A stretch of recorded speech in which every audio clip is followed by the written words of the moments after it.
Minor league baseball is a tricky thing. You never finish with the team you started. Lucas Giolito, Ronaldo Lopez, they're off doing bigger, better things. This Senators team is trying to make the playoffs. And all they can do is win out. Altoona has to lose. Matt LeCroy trying to complete his mission.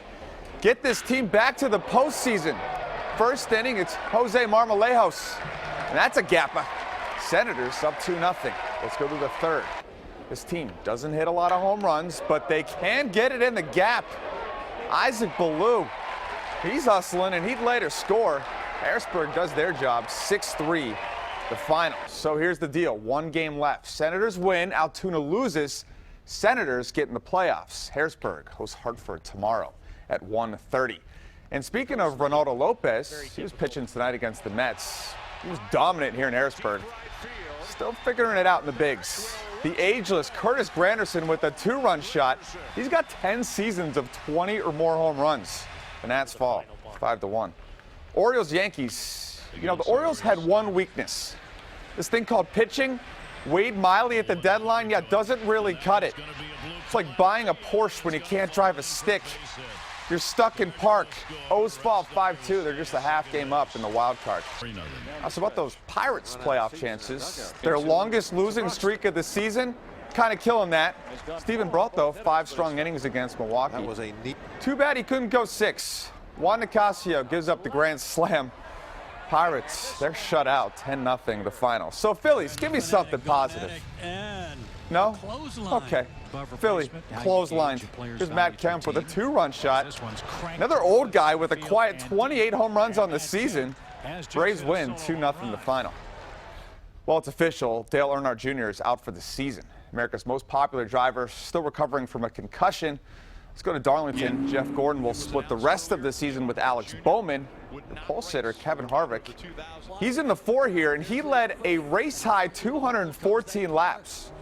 Great night, but one slow pit stop here at the end opens the door for Martin Truex Jr. Jr.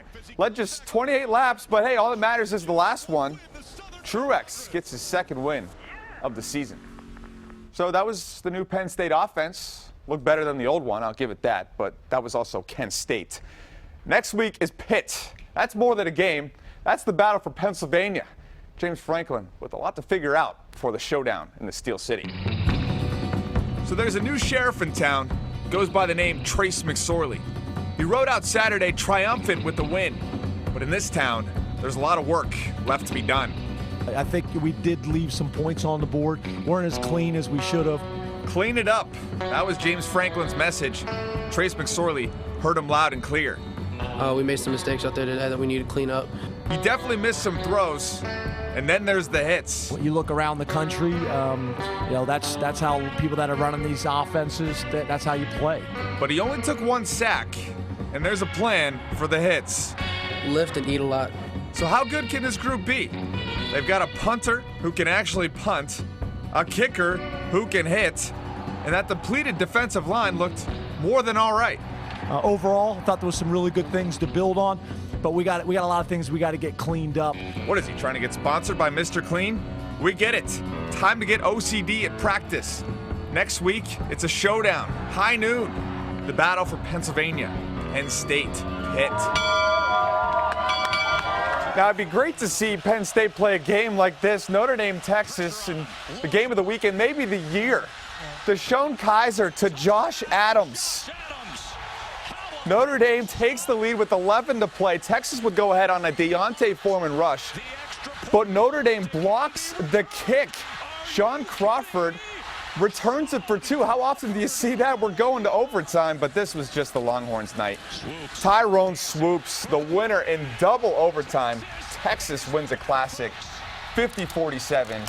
Now, my college football playoff prediction was Notre Dame, Alabama, Clemson, Ohio State. Notre Dame obviously taking a hit here, but they do still have a chance to make it. Wow, how? Okay, they just lost to an unranked team. As long as Texas runs the table, then maybe.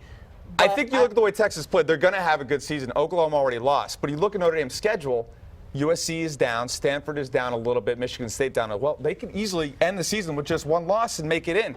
it's going to be an amazing college I football don't know. season. Notre Dame's in a tough spot, though. But at the end of the day, they tend to get the benefit of the doubt because true. there are Notre Dame fans like me. You are too. No, you're Penn Grew State up alum, watching but, Notre but Dame, you but respect them. Yep, exactly. We're everywhere. They get the benefit of the doubt when it's all said and done. Texas is going to be ranked, too, after this. Oh, You know it's going to Well, cause of everything course. going mayhem. Yeah, but I don't know. I still think Notre Dame has a long way to go. They certainly do. They got to keep winning. So. Hey, and because of that game, we're not done yet. No, It's we're not time to say goodbye just yet, so stick with us.